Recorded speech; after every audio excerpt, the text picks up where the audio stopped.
Grüß Gott, hallo. Uh. Ist wohl nicht zu Hause. Naja. The winter morning broke cold and gray over Manhattan, the kind of day where the sky merged seamlessly with the concrete towers that scraped against it. Frost clung to the windows of the penthouse on the Upper East Side, creating crystalline patterns that refracted the pale sunlight into 1,000 tiny prisms. Inside, the apartment was warm, heated to exactly 72 degrees, but the warmth felt hollow, artificial, incapable of reaching the cold that had settled into the bones of the man standing by the floor-to-ceiling windows. Marco Santoro was 43 years old, though the weight he carried made him feel ancient. He stood with his hands clasped behind his back, his tailored charcoal suit fitting him perfectly, his dark hair grayed at the temples in a way that suggested distinguished experience rather than age. To anyone looking at him from the street below, not that anyone could see him from this height, he would appear to be exactly what he was, a man of considerable means and influence. What they couldn't see was the exhaustion etched into the lines around his eyes, or the way his jaw was perpetually clenched, as if he were constantly bracing for impact. Behind him, the penthouse stretched out in all its carefully curated luxury, marble floors from Italy, furniture that cost more than most people's homes, art on the walls that had been acquired through channels that didn't ask questions. Everything was perfect, expensive, beautiful. Everything was meaningless. Mr. Santoro. The voice came from Vincent DiNardo, Marco's second-in-command and the closest thing he had to a friend in this world. Vincent had been with him for 20 years, through the rise, through the wars, through everything that had brought them to this moment. He stood in the doorway, his broad frame filling the space, his expression carefully neutral. "Dr. Chen is here." Marco didn't turn from the window. "Send him in, doctor."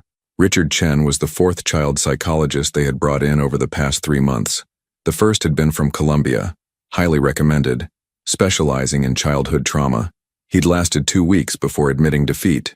The second had come from a private practice in Connecticut, a woman with 30 years of experience and a wall full of credentials. She'd managed 3 weeks.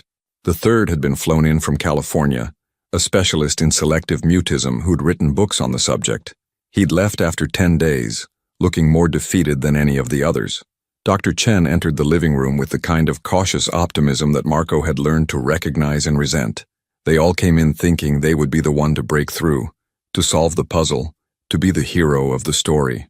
They all left the same way, apologetic, frustrated, and secretly relieved to escape. "Mr. Santoro," Dr. Chen said, setting his leather bag down on the glass coffee table.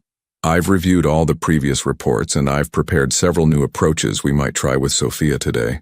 Marco finally turned from the window.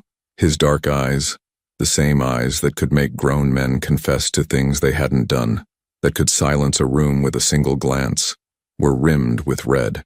"She's in her room, same as always." The hallway to Sophia's bedroom was long and lined with photographs. Marco had put them up himself in the early days after it happened. Pictures of Sophia at 3, at 4, smiling, laughing, full of the kind of joy that seemed impossible now. Sophia at her birthday party, chocolate cake smeared on her face. Sophia at the park, feeding ducks. Sophia, Sophia, Sophia, a ghost of the child she had been, haunting the walls of this expensive mausoleum. "Dr. Puro." Chen knocked gently on her door. "Sophia? My name is Dr. Chen. I'm here to visit with you if that's all right." No response. There never was. Marco pushed the door open.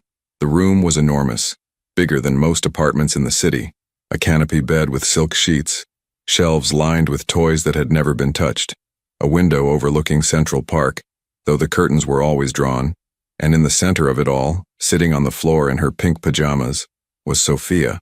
She was 5 years old and small for her age, with dark curls that fell past her shoulders and eyes that matched her father's, deep brown, almost black. But where Marco's eyes held hardness earned through years of difficult choices, Sophia's held nothing at all. She sat with a blank expression, her hands folded in her lap, staring at a point on the wall that held no particular interest. A doll sat beside her, ignored. A coloring book lay open nearby, its pages pristine and white. "Hello, Sophia," Dr. Chen said, lowering himself to sit on the floor a respectful distance away. "I brought something I thought you might like." He reached into his bag and pulled out a stuffed elephant, gray and soft. "His name is Peanut. Would you like to hold him?" Sophia didn't move, didn't blink, didn't acknowledge that anyone had entered the room. Marco leaned against the doorframe, his arms crossed over his chest. He'd watched this scene play out so many times now that he could predict every moment. Dr. Chen would try various techniques: play therapy, art therapy, gentle conversation, silence, music.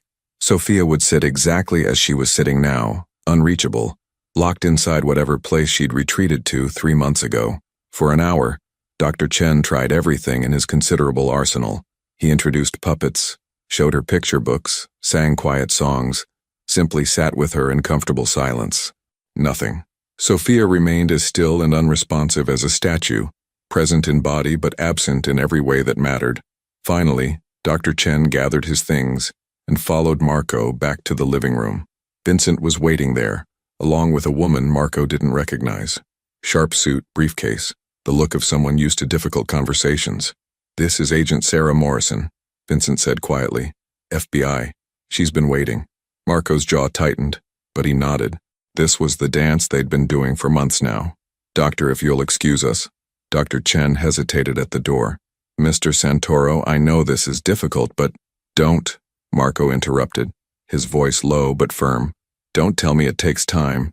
Don't tell me she needs patience. Don't tell me any of the things the others have told me. Just send your bill to Vincent." After Dr. Chen left, Agent Morrison opened her briefcase. "Mr. Santoro, I understand this is a sensitive situation, but we need your daughter's testimony about what she witnessed.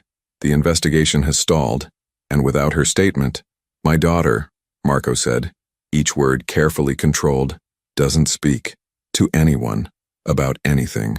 So unless you've figured out how to read minds, Agent Morrison, I don't see how I can help you. Mr. Santoro, we have reason to believe that the Moretti family was responsible for your wife's passing. But without Sophia's testimony—" "I'm aware," Marco cut her off. "Believe me, Agent Morrison, I'm very aware of who was responsible." The agent's expression hardened slightly. "If you're planning on handling this yourself—" "I'm planning," Marco said, moving to the bar and pouring himself a whiskey despite the early hour, "on taking care of my daughter. Everything else can wait." After Agent Morrison left, frustrated but unable to push further without evidence, Vincent poured himself a drink and sat down across from Marco. The two men sat in silence for a long moment, the weight of unspoken words hanging between them. "Boss," Vincent finally said, "we've tried everything. Every doctor in the city, every specialist they could recommend. Maybe it's the environment. This place, the bodyguards, the constant reminders. Maybe she needs something different." Marco stared into his glass. "What are you suggesting?" "I don't know," Vincent admitted. "Something normal. Something that doesn't feel like a prison, even a golden one. When's the last time she left this building?" "She went to see Dr. Patterson last week. I mean really left. Went somewhere that wasn't a doctor's office or a hospital. When's the last time she did something a regular 5-year-old does?" Marco stood and walked back to the window. Below, Central Park was covered in a thin layer of snow. He could see people walking dogs, joggers braving the cold, children building snowmen with their parents, normal people living normal lives, the kind of life Sophia should have been living. "There used to be a diner," Marco said quietly, "years ago, before all this, when I was just starting out, barely making ends meet. Little place in Queens, nothing fancy. I used to go there for coffee and eggs. It was run by this Greek family, always smelled like fresh bread. I wonder if it's still there." Vincent stood and joined him at the window. "You want to take her to a diner?" "I want to take her somewhere I felt human once," Marco said. "Somewhere that isn't connected to any of this, somewhere normal." "It's a risk in public like that." "Everything's a risk," Marco said. "But staying here, trapped in this apartment, surrounded by doctors who can't help her and agents who want to use her, that's not living. She's 5 years old, Vincent. She should be eating pancakes and making a mess and acting like a kid, not sitting in silence in a room full of toys she won't touch." Vincent nodded slowly. "I'll have the car ready tomorrow morning, and I'll arrange security. Discreet." "No," Marco said firmly. "No obvious security. I want her to feel like we're just a father and daughter getting breakfast." "Can you find the place?" "Miller's Diner," it was called, on Northern Boulevard. "I'll find it," Vincent promised. That night, Marco sat in Sophia's room for hours. She had been moved to her bed by Maria, the nanny, and was sleeping fitfully under the covers. Her face, relaxed in sleep, looked almost peaceful, almost like the little girl she'd been before that terrible October evening when everything had shattered. Marco had been at a meeting when it happened, a business dinner that had run late, discussing territories and arrangements, the kind of conversation that was simultaneously boring and crucial. He'd been annoyed at missing bedtime, had planned to make it up to Sophia the next morning with her favorite breakfast, chocolate chip pancakes with way too much syrup. His phone had rung at 10:47 p.m. Vincent's voice had been tight, controlled, delivering news in the same tone he used to report any crisis, calm, efficient, devastating. There had been a breach at the house in New Jersey, where Marco's wife Isabella had been staying with Sophia. The security team had been neutralized. By the time backup arrived, Isabella was gone and Sophia was found hiding in a closet, unharmed physically but completely unresponsive.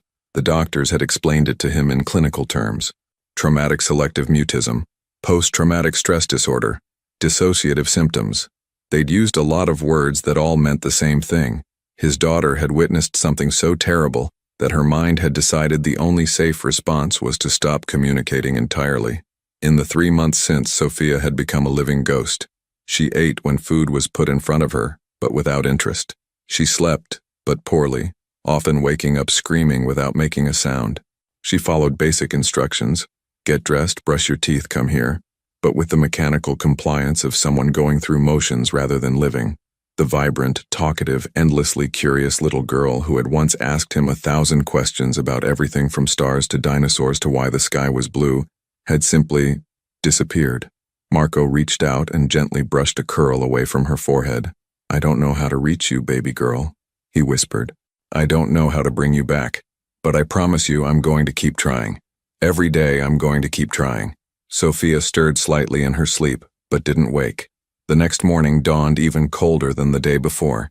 The weather forecast predicted snow by afternoon. Marco dressed carefully in clothes that wouldn't draw attention: jeans, a simple black sweater, a leather jacket. He looked at himself in the mirror and barely recognized the man staring back. When had he become so tired? When had the weight of his choices carved such deep lines into his face? Maria had dressed Sophia in warm clothes: leggings, a soft purple sweater, winter boots, a puffy jacket. She sat on the edge of her bed, hands folded, waiting with that same blank expression. "We're going out for breakfast," Marco told her, kneeling down to her level. "Just you and me. Would you like that?" No response. Not even a flicker of recognition. Vincent had the car waiting. Not the usual black SUV with tinted windows, but a regular silver sedan that could blend in anywhere. He'd also prepared a folder with information. "Miller's Diner is still there," Vincent said as he drove. "Been there 43 years. Still run by the same family. The founder passed, but his daughter Helen runs it now. They open at 6 a.m., serve breakfast and lunch. Reviews say the food's good, place is clean, neighborhood's stable. I had someone check it out yesterday, should be perfect." Marco sat in the back with Sophia, her small hand in his. Her skin was cold despite the heated car. "Did you arrange?" "2 guys will be in a car outside, just in case," Vincent said, "but they'll stay back unless there's a problem. Inside, you'll just be another dad taking his kid to breakfast." The drive from Manhattan to Queens took 40 minutes in the morning traffic. Marco watched the city change as they crossed the bridge, from the gleaming towers of wealth to the more modest neighborhoods where real people lived real lives. It had been years since he'd been in this part of the city. Years since he'd needed to be anywhere that wasn't carefully controlled and secured. Miller's Diner sat on a corner, its red and white awning faded but clean. Through the windows, Marco could see booths with vinyl seats, a counter with stools, walls covered in old photographs and Greek memorabilia. A hand-painted sign in the window advertised the breakfast special: 2 eggs, bacon, toast, and coffee for $8.99. "We'll be inside," Marco told Vincent. "Give us an hour." The door chimed as they entered, releasing the smell of coffee and bacon and something sweet, cinnamon rolls maybe, or fresh-baked bread. It was warm inside, almost too warm after the cold outside.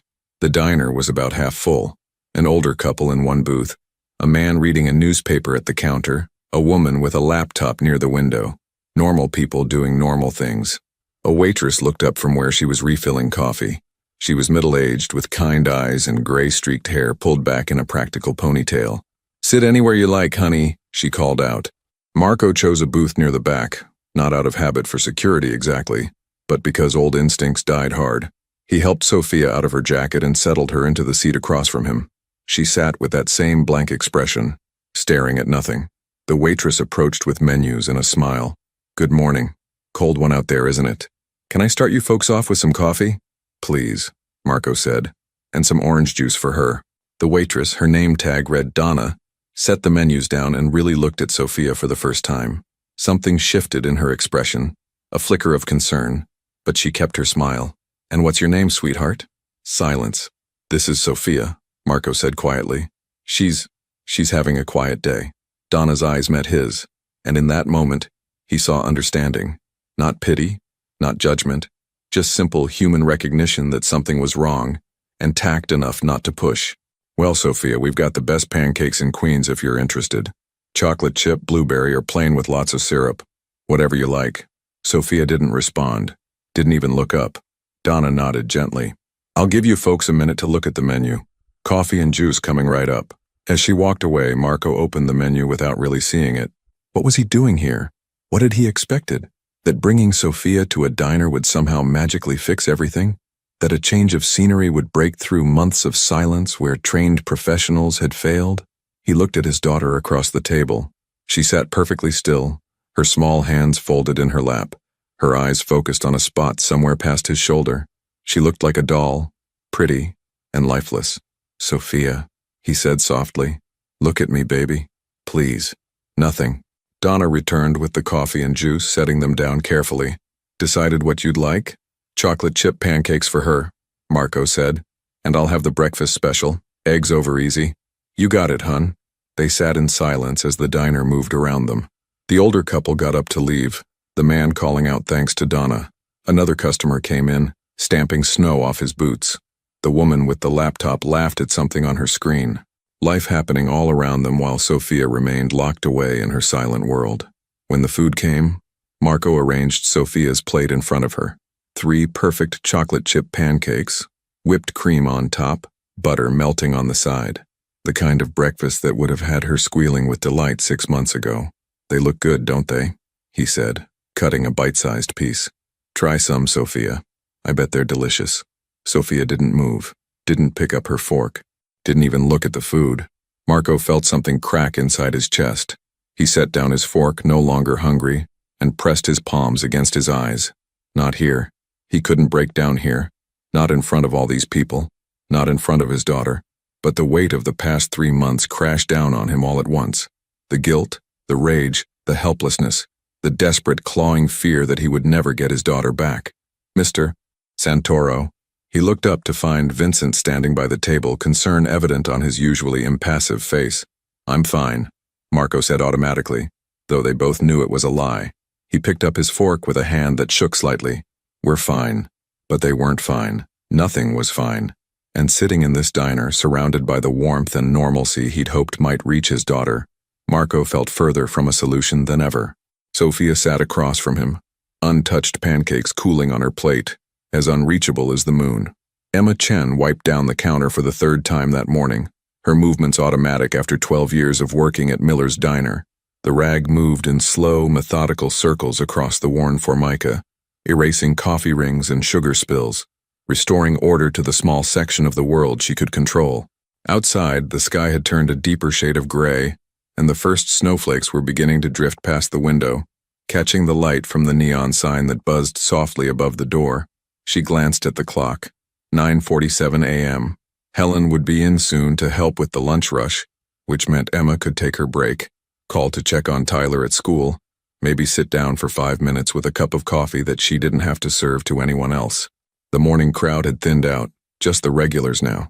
Mr. Patterson at his usual spot by the window with his crossword puzzle, the couple from the flower shop 2 doors down, sharing a stack of blueberry pancakes like they did every Tuesday, and the man with the little girl in the back booth. Emma had noticed them the moment they walked in. You didn't work as a waitress for over a decade without developing a 6th sense about people. The man was clearly out of his element, dressed down but expensive, the kind of careful casual that came from someone who usually wore suits that cost more than her monthly rent. He'd chosen the back booth with the quick assessment of someone used to evaluating exits and sightlines, but it was his eyes that had caught her attention. Exhausted, desperate, the eyes of someone carrying a weight that was slowly crushing them. The little girl, though, that's what had made Emma's chest tighten. 5, maybe 6 years old. Pretty dark curls, delicate features, dressed warmly in clothes that looked brand new. But it was her stillness that sent alarm bells ringing in Emma's mind. Children weren't still like that. Children fidgeted and squirmed and asked questions and reached for things. This child sat like a statue, and there was something about her blank expression that made Emma's maternal instincts flare up with painful recognition. She knew that look, had seen it before, though in a different context on a different child's face. Donna came through from the kitchen balancing 3 plates. "Table 4 needs a refill," she said, jerking her chin toward the booth. "But the guy looks like he's about to fall apart. Might want to give him a minute." Emma glanced over. The man, Mr. Santoro, she'd heard Donna call him, was sitting with his untouched breakfast in front of him, staring at his daughter with an expression of such profound helplessness that Emma had to look away. The little girl's pancakes sat cooling on her plate, the chocolate chips beginning to harden, the whipped cream deflating into a sad puddle. "I'll take care of it," Emma said quietly.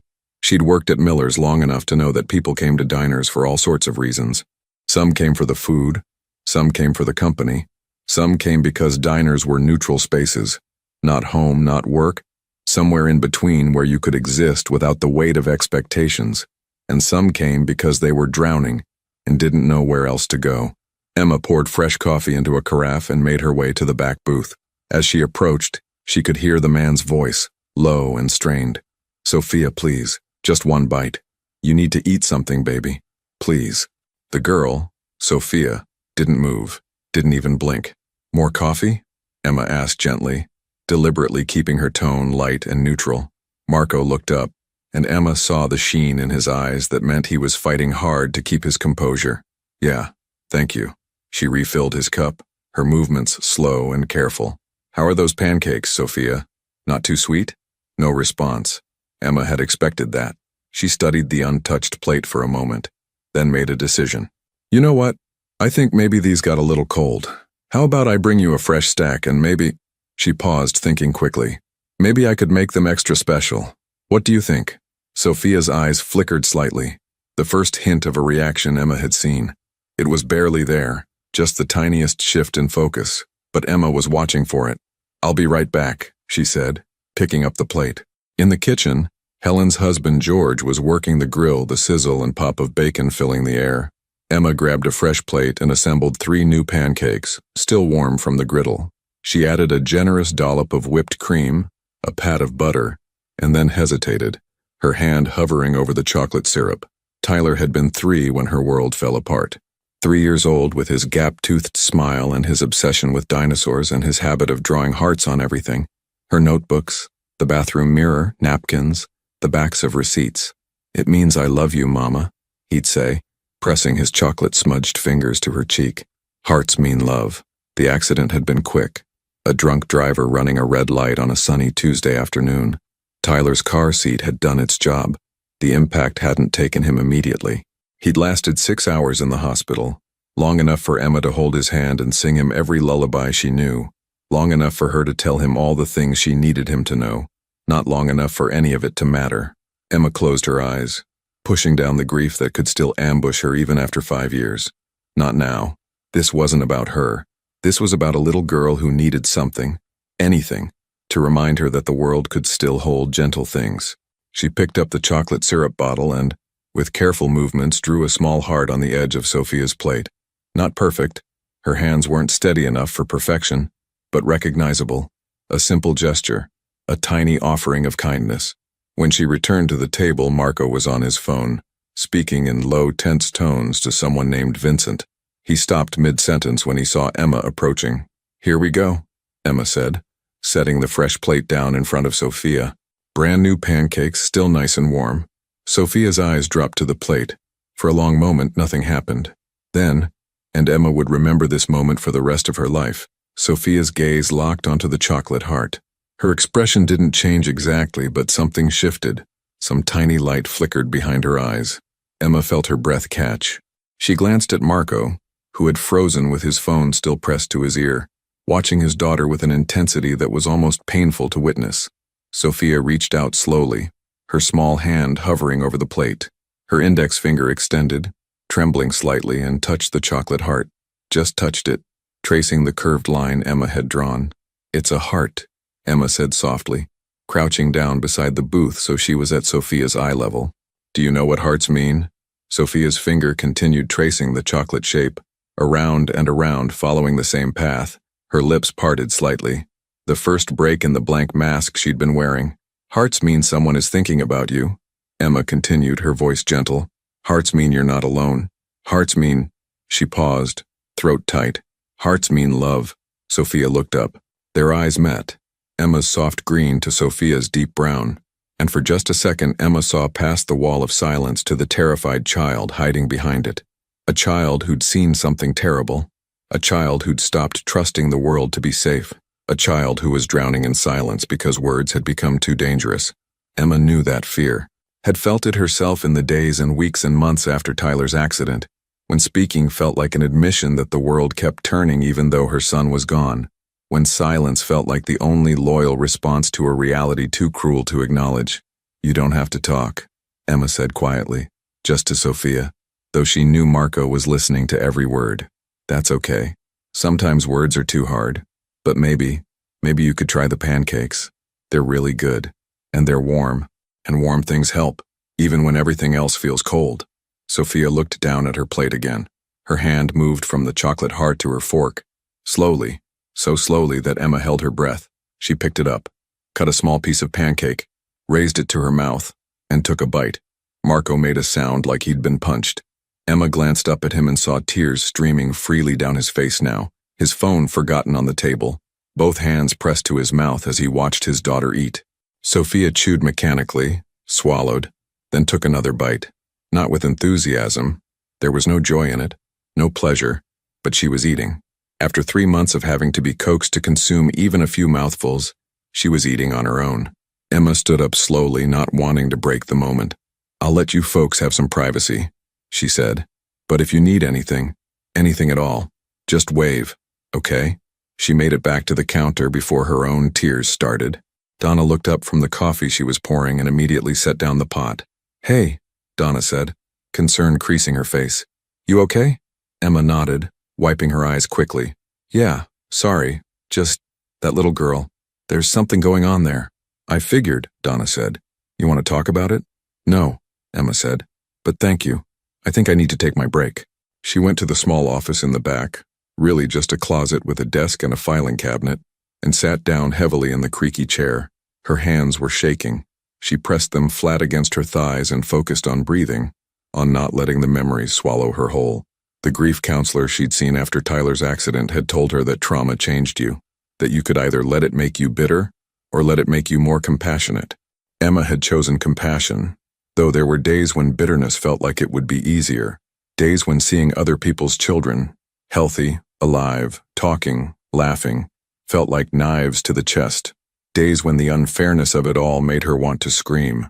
But then there were moments like this, moments when she could use her pain to recognize someone else's, when she could offer a tiny gesture of kindness that might matter, when she could draw a chocolate heart on a plate and watch it reach a child that trained professionals hadn't been able to touch.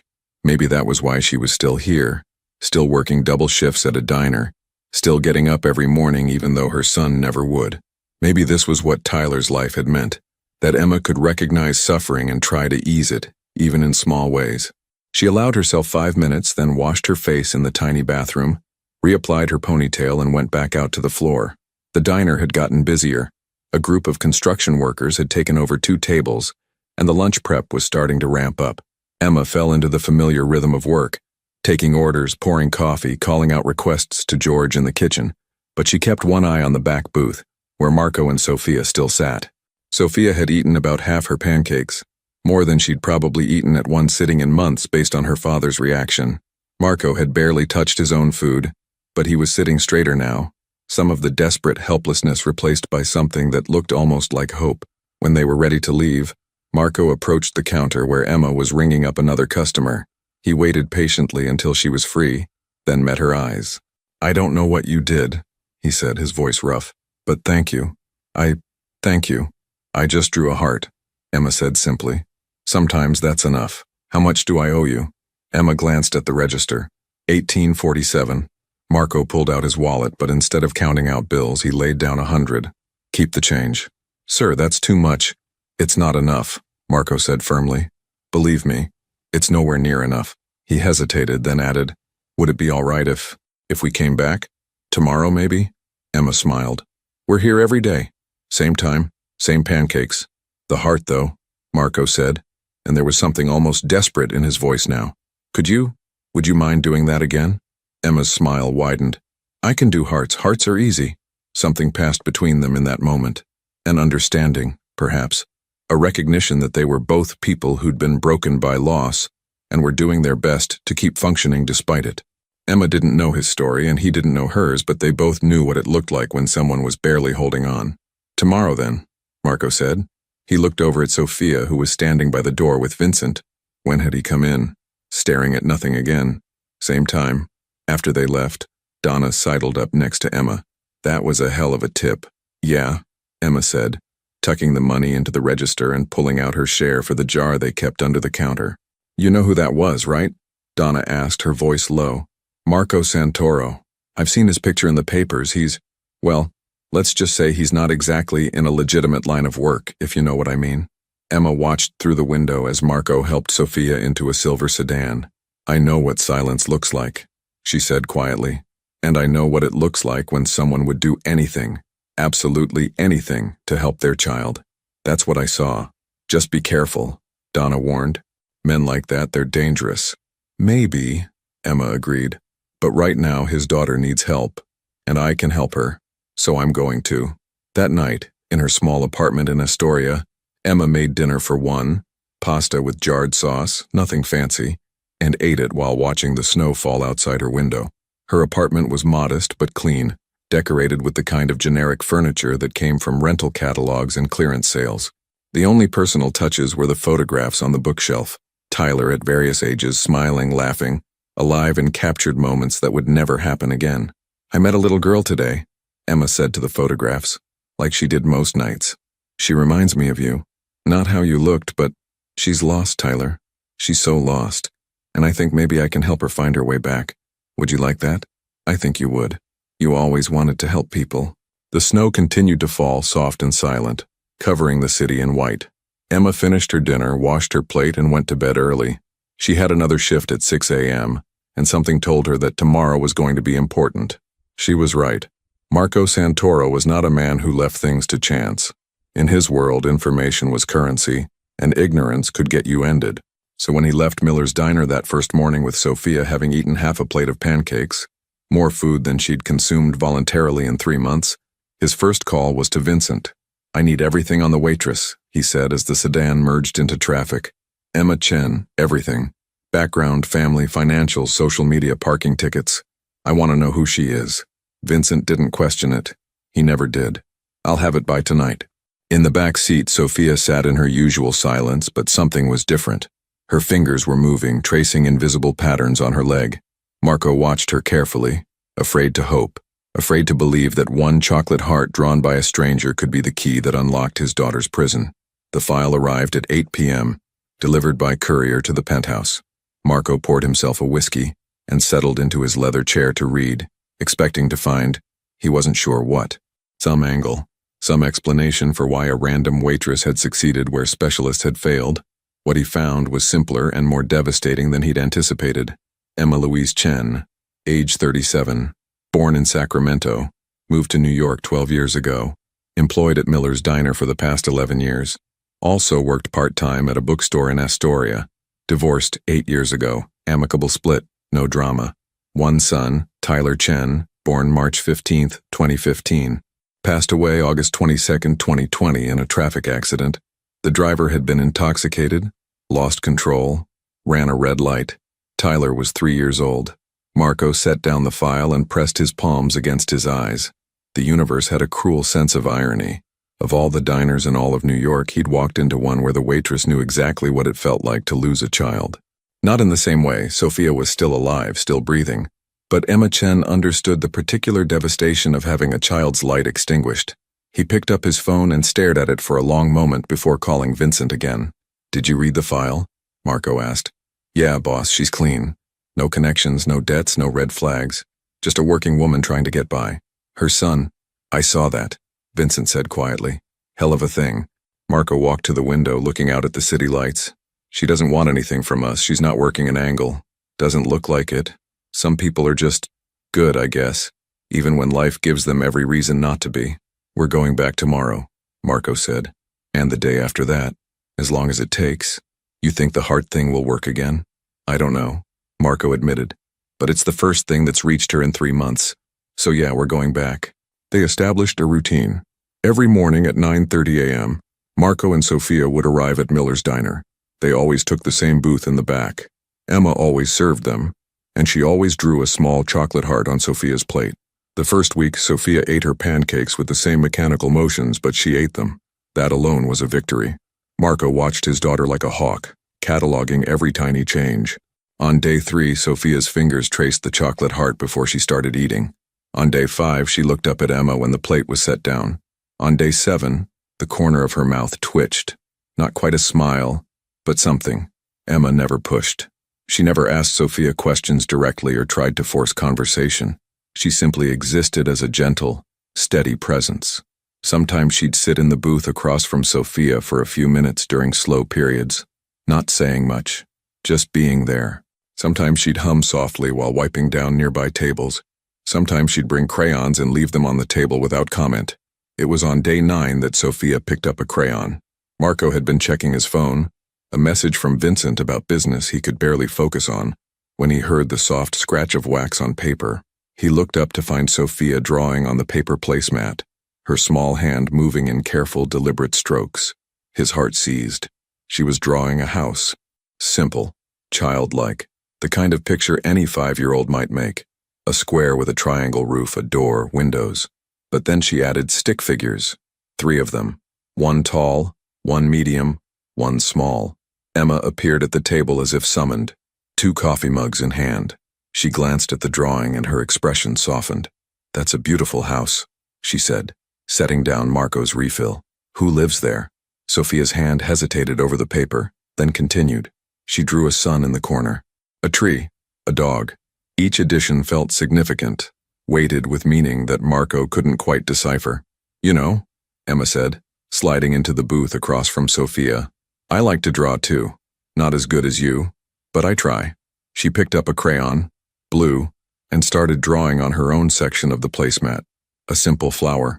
When I'm sad, drawing helps. It's like, the feelings that are too big for words can fit into pictures. Does that make sense? Sophia looked up at Emma, really looked at her and nodded. Just once, just barely, but it was a nod. It was acknowledgement. It was communication. Marco felt his throat constrict. Vincent, sitting at the counter pretending to read a newspaper, caught his eye and gave the smallest nod of recognition. They were witnessing something important. If you want, Emma continued, her voice soft and careful, you could draw more, anything you want to draw, and I'll sit here with you while you do. Would that be okay? Sophia picked up the red crayon. Her hand moved across the paper, and Marco watched with growing dread as she drew dark shapes, shadows. Her hand pressed harder, the wax leaving thick, angry marks. She drew a figure, tall, menacing, and then covered it in red. More red, red everywhere. Emma's hand covered Sophia's gently, stopping the frantic movements. It's okay, she whispered. You're safe now. You're safe. Sophia's hand was shaking. She dropped the crayon and looked up at Emma with eyes that were suddenly full of tears. The first tears Marco had seen from her since that terrible night. Do you want to stop? Emma asked. Sophia shook her head. She picked up the black crayon and drew more. A woman, lying down. More red. Her movements became jerky, desperate, and Marco realized with horror that she was drawing what she'd seen, what she'd witnessed, what had broken her. Sophia, he said, his voice cracking. Baby, you don't have to. But Emma caught his eye and shook her head slightly. Let her, she mouthed. Sophia drew and drew. The story spilled out on the placemat in crude, heartbreaking images. A house, people, shadows, violence, hiding, and then in the corner a small figure in what looked like a closet, tears streaming down its face. When she was done, Sophia set down the crayon and stared at her drawing. Her whole body was trembling. Emma reached across the table and gently took Sophia's hands in hers. "Thank you for showing me," she said. "That must have been so scary. You were so brave." Sophia's lips moved. No sound came out, but Marco could read the word. "Mama. Your mama," Emma said, and there were tears in her eyes now too. "You miss her so much." Sophia nodded and then, finally, after 3 months of silence, she began to cry. Real, wrenching sobs that shook her small frame. Emma moved around to Sophia's side of the booth and pulled her into her arms, holding her while she cried, rocking her gently. "It's okay," Emma murmured. "Let it out. It's okay to cry. It's okay to be sad. It's okay." Marco sat frozen, watching this stranger comfort his daughter in a way he hadn't been able to. Part of him wanted to pull Sophia away, to be the one holding her, but he recognized that this moment belonged to them, this woman who understood grief, and this child who needed someone who understood. The diner had gone quiet. The other customers were carefully not looking, but Marco could feel their awareness, their sympathy. Donna appeared at the booth with a box of tissues and set it down without a word, then disappeared again. After a long time, Sophia's sobs quieted to hiccups, then to shaky breathing. She didn't pull away from Emma, just rested against her like she was too exhausted to sit up on her own. "Better?" Emma asked softly. Sophia nodded against her shoulder. "Do you want to go home and rest?" Another nod. Emma looked at Marco. "I think she's had enough for today." Marco nodded, unable to speak. He pulled out his wallet, but Emma stopped him. "No," she said firmly. "No money. I'm not doing this for money. I need to pay you something. You need to take care of your daughter," Emma interrupted. "That's all you need to do. Bring her back tomorrow if you want, or don't. But this isn't about money." "Why are you doing this?" Marco asked, the question he'd been holding back for days finally escaping. "You don't know us. We're strangers. Why do you care?" Emma's expression was complicated, sad and fierce at the same time. "Because I know what it's like to lose a child. And if I can help keep you from losing yours, even though she's still here, then maybe Tyler's life meant something. Maybe his loss can help someone else's found." Marco's vision blurred. "You lost 5 years ago," Emma said. "Car accident. He was 3, and for a long time I didn't think I'd survive it.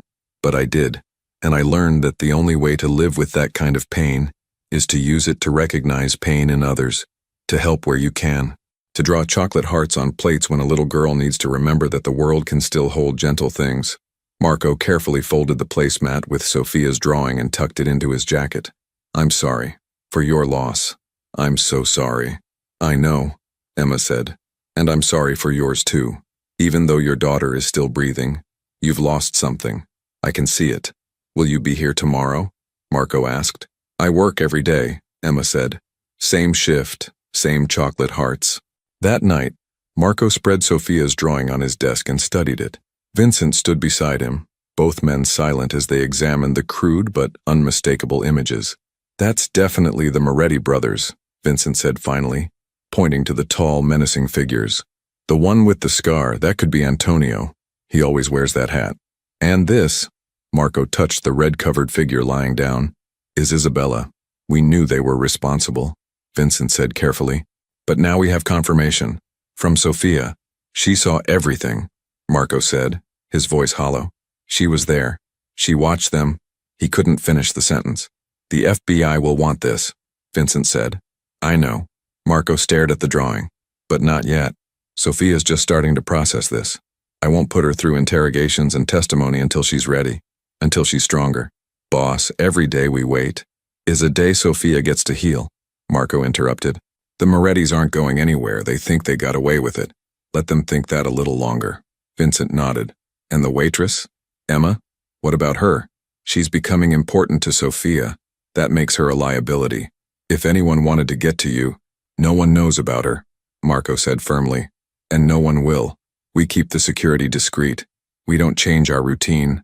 And we don't do anything that makes Emma or that diner a target. Understood?" "Understood." The days turned into weeks. Sophia continued to draw, each session revealing more of what she'd witnessed. Emma sat with her through all of it, never flinching, never showing horror at the violence depicted in childish crayon strokes. She just held space for Sophia's trauma, let her express it at her own pace in her own way. And slowly, gradually, Sophia began to come back. It started with small things. On day 15, she made eye contact with Marco voluntarily. On day 18, she reached for his hand in the car. On day 21, she pointed at something she wanted, a book in a shop window, the first time she'd expressed desire for anything in months. But she still didn't speak. The words were locked away, too dangerous to release. Emma never pushed. She introduced other forms of communication, taught Sophia simple hand signals, thumbs up for yes, thumbs down for no, showed her how to point to pictures when she needed something, created a small notebook where Sophia could draw when words felt too hard. Marco watched all of this with a mixture of gratitude and something else, something uncomfortable that he finally recognized as guilt. This woman was giving his daughter something precious, patience, understanding, unconditional acceptance, and she was doing it for nothing. No payment, no recognition, no benefit to herself, just pure, selfless compassion. It was day 24 when everything changed. They were at the diner, the morning routine as established as always. Sophia was drawing while Emma refilled Marco's coffee. The drawing today was different, lighter. Sophia was sketching flowers, butterflies, things that weren't dark or violent. Emma smiled. "Those are beautiful, Sophia. I love the butterflies." Sophia looked up at her. Her lips moved, forming words. No sound came out, but Emma could read them. "Thank you." "You're welcome, sweetheart," Emma said, her voice thick with emotion. Then Sophia turned to Marco. Her eyes met his, really met his, with recognition and presence and consciousness. Her lips moved again. "I love you, Daddy." Marco's control shattered. He reached across the table and pulled his daughter into his arms, holding her like he was afraid she'd disappear. "I love you too, baby girl. So much. So much." Sophia wrapped her thin arms around his neck and held on tight. When Marco finally released her, he looked at Emma. "How can I ever thank you?" "You don't need to," Emma said. But Marco was already shaking his head. "Please," he said, "let me do something. Anything." Emma was quiet for a moment, then said, "Tell me what happened. I've seen what Sophia drew. I know she witnessed something terrible, but I don't know the full story, and I think I need to understand." Marco glanced at Vincent, who gave a subtle nod. They'd kept Emma at arm's length deliberately, not wanting to involve her in their world. But she was already involved. She'd been involved the moment she drew that first chocolate heart. "Not here," Marco said. "Can you meet us somewhere, after your shift?" Emma hesitated, then nodded. "There's a park near here. Astoria Park. I'll be there at 3. The park was cold, the bare trees skeletal against the gray sky. Emma sat on a bench overlooking the water, her hands wrapped around a cup of coffee from a nearby vendor. When Marco arrived, without Sophia, she noticed, he sat down beside her, maintaining a respectful distance. For a long moment, neither spoke. Then Marco began to talk. He told her about Isabella, not his wife. They'd been separated for 2 years before her passing, but Sophia's mother. How she'd taken Sophia to the house in New Jersey for a weekend visit. How Marco's world, the world he'd built through choices he couldn't take back, had followed them there. How the Moretti family, in an attempt to send a message, had breached security and done the unthinkable. Sophia was supposed to be asleep, Marco said, his voice hollow. But she'd come downstairs for water. She saw everything, and when they realized she was there, he couldn't finish. But they didn't, Emma said quietly. "No, she ran, hid in a closet." The security team arrived minutes later, but he shook his head. Isabella was already gone, and Sophia had retreated somewhere we couldn't reach her. Emma was quiet, processing. "And the people responsible?" "Still out there," Marco said. "The FBI knows who did it. I know who did it. But without Sophia's testimony, there's no case. Just suspicion. She's not ready for that," Emma said firmly. "Testimony means reliving it. Means strangers asking her questions, making her remember in detail. She needs more time." "I know," Marco said. "I'm not going to push her. Her healing is more important than revenge." Emma looked at him sharply. "Is it? Really? Because you don't seem like the kind of man who lets things go." Marco met her gaze. "I'm not," he admitted. "But I'm also a father, and right now my daughter needs me to be that more than she needs me to be what I am." "And what are you, Mr. Santoro?" "You know what I am," Marco said quietly. "You're a smart woman. You've probably figured it out by now." "I've figured out that you're a man who loves his daughter," Emma said. "Everything else is just details." They sat in silence for a while, watching the water. "Thank you," Marco said finally, "for everything. For seeing her when no one else could, for being patient, for caring." "I told you why I'm doing this," Emma said. "Tyler," Marco said. "I read about him. I'm sorry." Emma smiled sadly. "Everyone's always sorry. But sorry doesn't change anything. It doesn't bring him back. It doesn't make the pain stop." She paused. "But helping Sophia? That does something. It makes his life matter. It makes the pain useful. You're an extraordinary person, Emma Chen." "No," Emma said. "I'm just someone who understands. And sometimes that's all anyone needs. Someone who understands." On day 31, exactly 1 month after that first chocolate heart, Sophia whispered her first words aloud. They were sitting in the booth at Miller's Diner. Emma had just set down Sophia's pancakes with the now customary chocolate heart when Sophia looked up at her. "They hurt Mommy," she whispered, her voice rusty from disuse but clear. They hurt her, and she wouldn't wake up. The diner seemed to stop. Emma knelt beside the booth, taking Sophia's hands.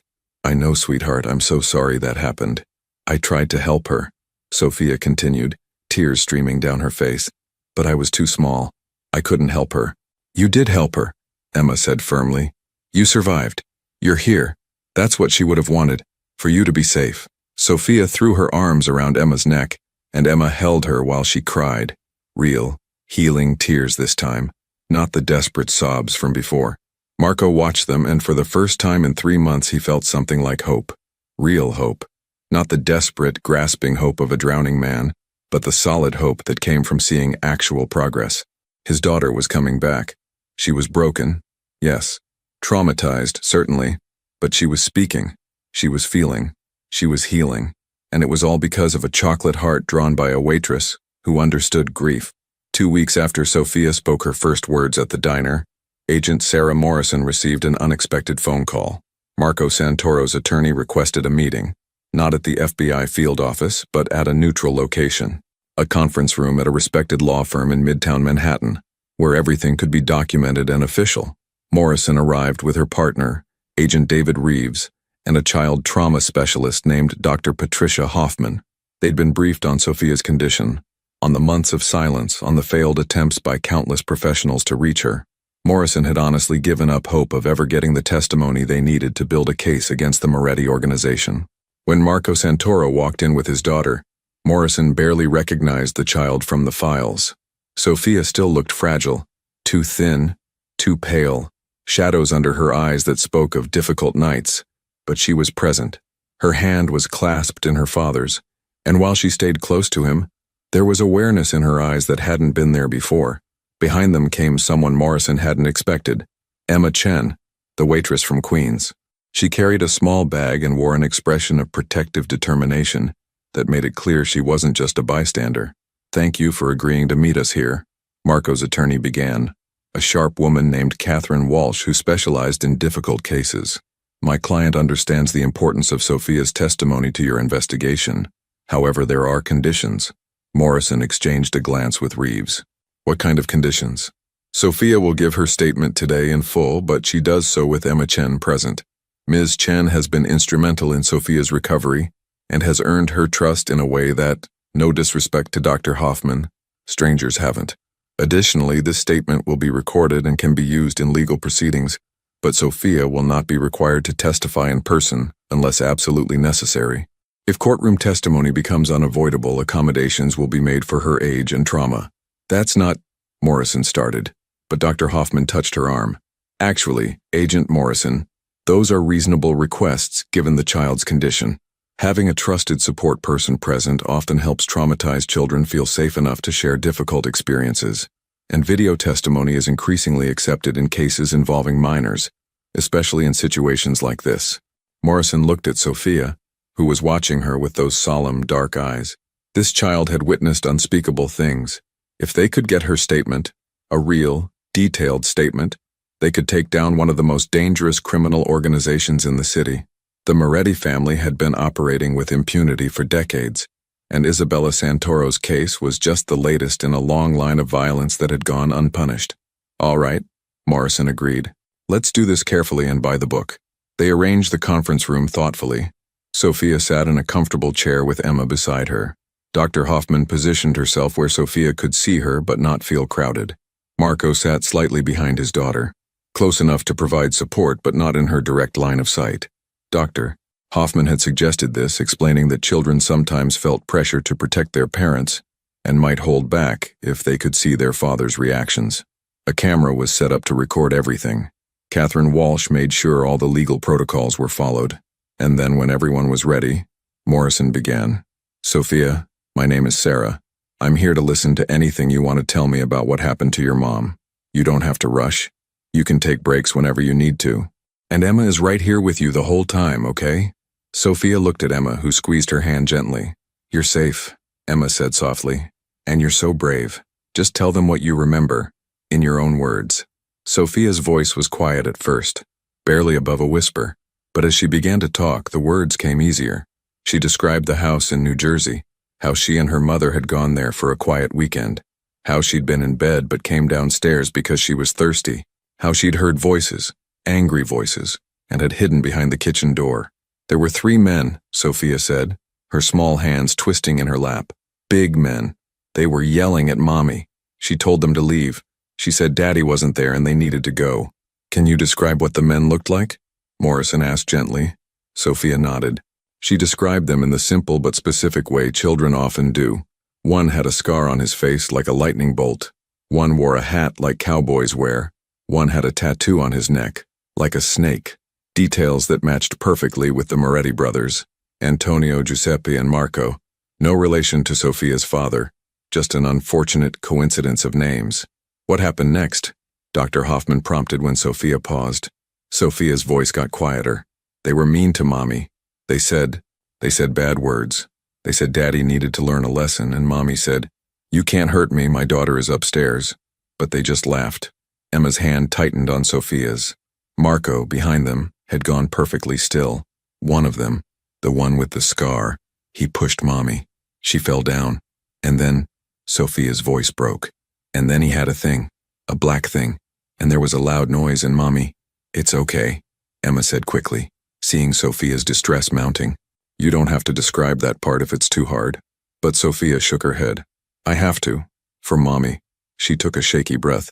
The loud noise happened and Mommy fell down again and she didn't get up. There was red everywhere. So much red. And I wanted to help her, but I was scared. I was so scared. What did you do? Morrison asked, her own voice thick with emotion. I ran to the closet in the hallway and I hid. I heard them talking. One said, what about the kid? And the one with the scar said, leave her. She's just a kid. She didn't see nothing. But I did see. I saw everything. How long were you in the closet? I don't know. A long time. Until the nice police came, but Mommy. Sophia's tears spilled over. Mommy wouldn't wake up. I tried to talk to her when they let me out, but she wouldn't wake up. The room was silent except for Sophia's quiet crying. Morrison had to clear her throat several times before she could continue with her questions. She kept them simple, focused, asking Sophia to describe the men again, to remember any other details, what they wore, what they said, anything that might be useful.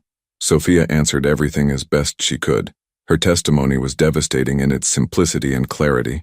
This wasn't a confused recollection or a traumatized blur. This was a clear-eyed account from a child who'd witnessed her mother's final moments and had carried that weight in silence for months. When they were finished, Morrison turned off the camera and sat back. Sophia, you were incredibly brave today. What you told us is going to help us make sure those bad men can't hurt anyone else. Thank you. Sophia looked at Emma. Can we go home now? Yes, sweetheart, Emma said. You did so well. I'm so proud of you. Outside the conference room, Morrison pulled Marco aside. Mr. Santoro, I need to be clear with you. This testimony gives us what we need to move forward with arrests and prosecution. But I need your word that you'll let the justice system handle this. I know your inclinations, but if you take matters into your own hands, you'll compromise the entire case. Marco's expression was unreadable. My daughter just relived the worst moment of her life to help you build your case, Agent Morrison. That took more courage than anything I've ever done. I'm not going to let her bravery be wasted. You have my word. I'll let you do your job. Morrison studied him for a long moment, then nodded. We'll move fast. The arrests will happen within 48 hours. And Mr. Santoro, I am sorry for your loss, for what your daughter went through. I'm sorry. Marco just nodded. There was nothing to say to that. The arrests made headlines. The Moretti brothers were taken into custody in coordinated raids across 3 states. The evidence was overwhelming. Sophia's testimony combined with forensic evidence and surveillance footage that the FBI had been collecting for months. The case was airtight. The most dangerous criminal organization in the region was finally going to face justice. But Marco Santoro took no satisfaction in it. He'd spent his entire adult life in a world where violence was currency and power was everything. He'd built an empire through choices that kept him awake at night. Choices he'd justified by telling himself he was providing for his family, protecting his interests, maintaining order in a chaotic world. And where had it gotten him? His wife was gone. His daughter had been traumatized, and he'd been powerless to protect either of them. He stood in his penthouse looking out at the city and felt nothing but emptiness. Boss. Vincent's voice came from behind him. The Moretti territories are in chaos. With all 3 brothers in custody, there's going to be a power vacuum. We could... No, Marco said quietly. What? I said no. Marco turned to face his oldest friend. I'm done, Vincent. Vincent's expression shifted from confusion to concern. What are you talking about? Done with what? All of it. The business. The territories. The life. Marco gestured at the expensive apartment around them. What's the point of any of this? I have more money than I could spend in 3 lifetimes. And my daughter spent 3 months unable to speak because of the world I built. That wasn't your fault. It was exactly my fault, Marco interrupted, his voice hard. Isabella wasn't my wife anymore, but she was Sophia's mother, and she's gone because I made enemies. Sophia witnessed her passing because I built a life where that kind of violence is just business as usual. How many other children have lost parents because of decisions I've made? How many other families have been destroyed? Vincent was quiet for a long moment. So what are you going to do? I'm going to be a father, Marco said. A real father. Not someone who throws money at problems or surrounds his kid with bodyguards and therapists. I'm going to be present. I'm going to be safe. I'm going to build a life where Sophia can heal and grow up without fear. That's not as easy as it sounds, Vincent warned. You can't just walk away. There are obligations, agreements, people who depend on... I know, Marco said. That's why I need your help. You've been with me for 20 years, Vincent. You're the only person I trust completely. Help me transition out. Find good people to take over the legitimate businesses. Sell off or shut down everything that isn't legal. Set up trusts and accounts that will support Sophia's future and compensate people I have obligations to. And help me disappear. Disappear? Not literally, Marco clarified. But I want to step back. Move somewhere quiet. Somewhere Sophia can go to a normal school and have a normal life. Somewhere people don't know who I am or what I've done. Vincent studied him carefully. You're serious about this. I've never been more serious about anything. It's going to take time. Months, maybe a year to do it right. I have time, Marco said. And while we're doing it, I'm going to focus on Sophia, on helping her heal. Emma's apartment was modest, but it had something Marco's penthouse lacked. Warmth. The furniture was secondhand but comfortable. The walls were decorated with photographs and small pieces of art that clearly meant something to the owner. A bookshelf overflowed with well-worn paperbacks. The kitchen smelled like something homemade. Chicken soup, Marco realized. The kind of comfort food that came from hours of patient cooking. Thank you for inviting us, Marco said, watching Sophia settle onto the couch with a book Emma had given her. Of course, Emma said, ladling soup into bowls. You've been coming to the diner for 6 weeks now. I figured it was time to expand our horizons. It had become routine. After that first month, they'd continued meeting at Miller's Diner every morning. But they'd also started spending time together outside those breakfasts. Emma had taken Sophia to the library, to the park, to small museums where a quiet child could wander and process and slowly come back to life. Marco had been hesitant at first, trusting anyone in his world was dangerous. But Emma had earned that trust through consistent, patient kindness. She'd never asked him for anything. Never tried to leverage their relationship into something more. She was simply there, a steady presence helping his daughter heal. Can I ask you something? Marco said as they sat at Emma's small kitchen table while Sophia read in the other room. Of course. Why do you do this? I know you said it makes Tyler's life matter, but it's more than that, isn't it? You've given up so much of your time, your energy. You barely know us. Emma was quiet for a moment, stirring her soup. After Tyler passed, I was angry at the world, angry at the driver who took him from me, angry at fate, at God, at everything. I spent months just Existing, going through the motions. The grief counselor I saw told me that I needed to find meaning in the pain, that trauma could either destroy you or transform you. She paused, choosing her words carefully. I chose transformation. I looked at my pain and I thought, what can this teach me? What can I learn from this that might help someone else? And what I learned was how to recognize when someone is drowning, how to see past the surface to the real suffering underneath, how to offer kindness without expectation of return. But why us specifically? Marco pressed. Emma smiled sadly. Because the first time I saw Sophia, I saw myself, that blank look, that complete withdrawal from the world. That's what I looked like for months after Tyler died. And I saw you, desperately trying to reach someone you loved but not knowing how. And I thought, maybe I can help. Maybe this is why I survived my loss, so I could help them survive theirs. Marco felt his throat tighten. You saved her life. You know that, right? If you hadn't reached her, if you hadn't helped her find a way back, you would have found another way. Emma interrupted. Parents who love their children always do. I just happened to be in the right place at the right time with the right experience to help. I want to pay you, Marco said. Please, let me set up an account or pay off your apartment or… No, Emma said firmly. I told you from the beginning. This isn't about money. Then what can I do? How can I thank you properly? Emma looked toward the living room where Sophia was curled up on the couch, peacefully reading. Keep being her father. Keep showing up. Keep doing the hard work of helping her heal. That's all the thanks I need. They sat in comfortable silence for a while, eating soup and listening to the sounds of the city outside Emma's window. I'm leaving, Marco said finally. The business, the life, all of it. I'm transitioning everything so I can focus on being a father. A real father. Emma's eyebrows rose. That's a big decision.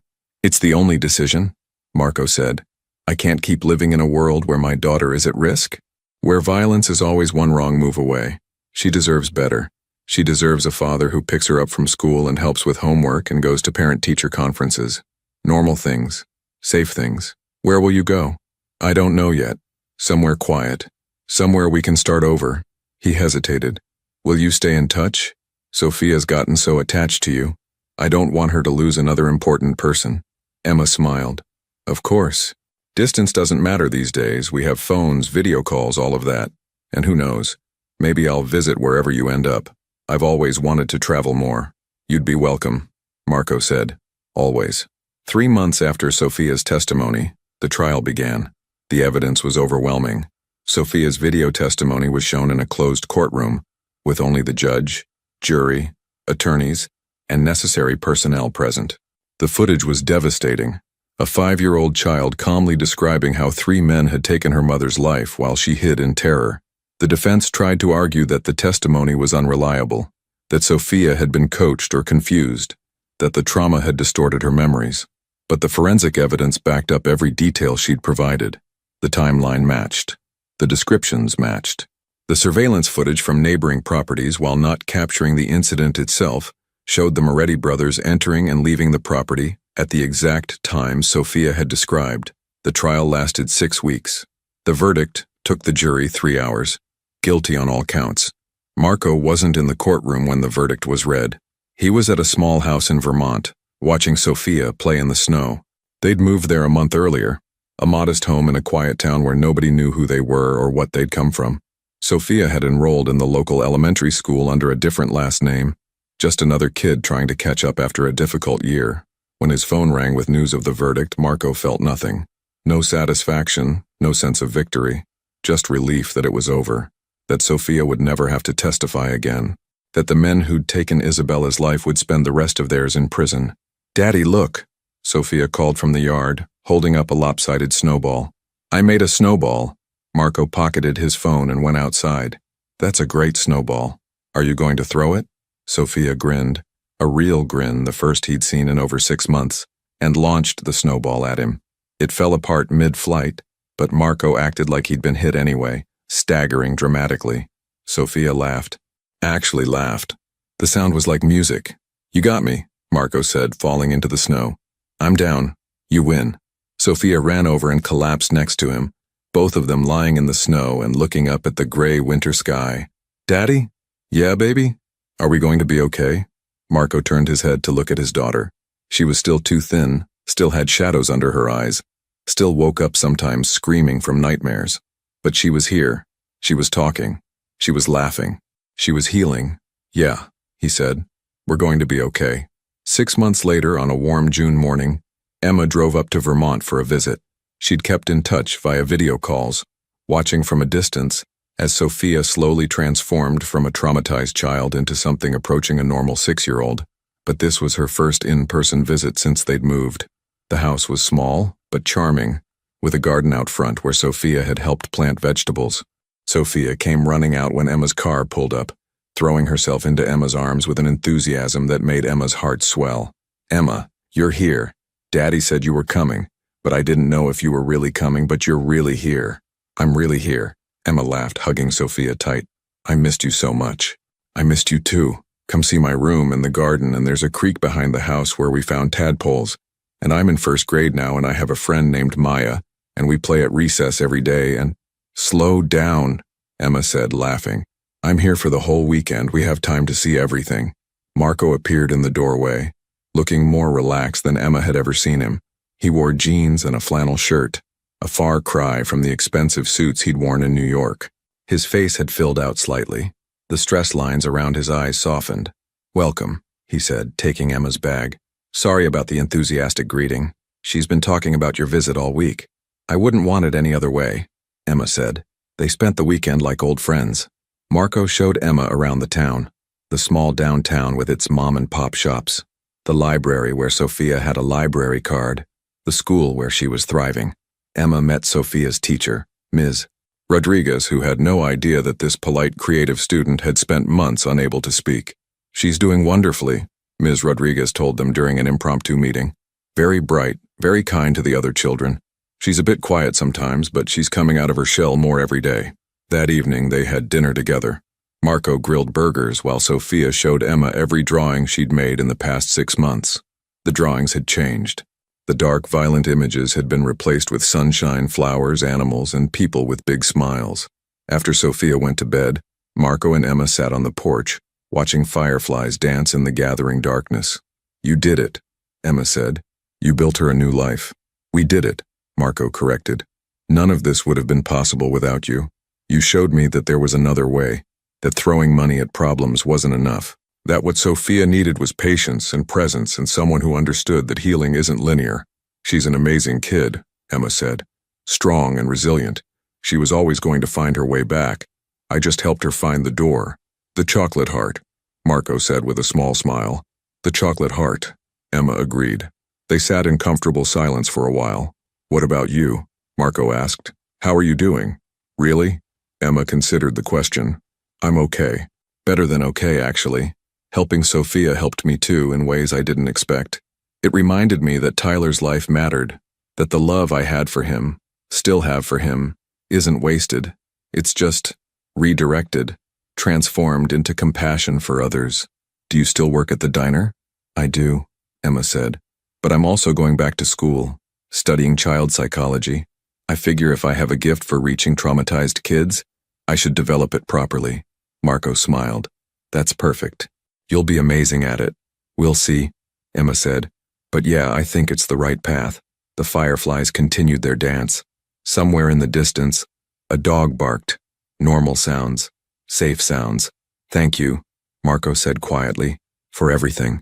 For seeing Sophia when no one else could. For helping me see what kind of father I needed to be. For showing us both that even after terrible things happen, healing is possible." "You're welcome," Emma said. "But Marco, you did the hard part. You showed up every day. You made the difficult choice to leave your old life. You put Sophia first. That's what made the difference." The next morning, Emma woke to find Sophia already in the kitchen, helping Marco make breakfast. Well, helping, in the way 6-year-olds help, mostly making a mess and stealing bites of bacon. "Emma," Sophia said when she noticed her, "we're making pancakes. Chocolate chip pancakes." "My favorite," Emma said, settling at the kitchen table. When the pancakes were ready, Marco served them on simple ceramic plates. Nothing fancy, just everyday dishes from the local home goods store. But before he brought them to the table, he paused and looked at Emma. She understood immediately. She took the chocolate syrup bottle and, with careful movements, drew a small heart on Sophia's plate. Sophia's face lit up. A chocolate heart. Just like at the diner. Just like at the diner, Emma confirmed. Because hearts mean love, Sophia finished. She looked at Emma, then at her father, then back at Emma. I love you, Emma. Thank you for helping me. Emma's vision blurred with tears. I love you too, sweetheart.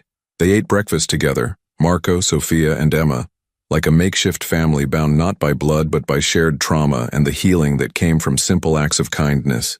The pancakes were good. The coffee was hot. The sun streamed through the kitchen window, warm and bright. After breakfast, they walked down to the creek Sophia had mentioned. It was shallow and clear, with smooth stones and, yes, plenty of tadpoles. Sophia showed Emma how to catch them gently in cupped hands, how to watch them for a moment, then release them back into the water. We don't keep them, Sophia explained seriously. They need to be free to grow into frogs. Emma smiled at the wisdom in that simple statement. Freedom to grow. Freedom to heal. Freedom to become what you were meant to be, even after terrible things tried to stop you. As they sat by the creek watching Sophia splash and explore, Marco said quietly, She has nightmares sometimes still. About that night. About Isabella. That's normal, Emma said. Trauma like that doesn't just disappear. It becomes part of you. The goal isn't to forget. It's to learn to live with the memory without letting it control you. She talks about her mom now. Marco continued. Happy memories, funny stories. She's starting to remember Isabella as a whole person, not just that last terrible night. That's healing, Emma said. That's exactly what it looks like. They watched Sophia discover a particularly large tadpole and call out excitedly about it. I never thought I'd have this, Marco said. A normal morning, a happy kid, a life without constantly looking over my shoulder. You earned it, Emma said, by making hard choices, by putting her first. I had good teachers, Marco said, looking at Emma. When it was time for Emma to leave on Sunday afternoon, Sophia clung to her for a long time. Will you come back? Sophia asked, her voice small. Absolutely, Emma promised. And you can video call me anytime. Plus, your birthday is coming up in a few months. I'll definitely be here for that. Promise? I promise.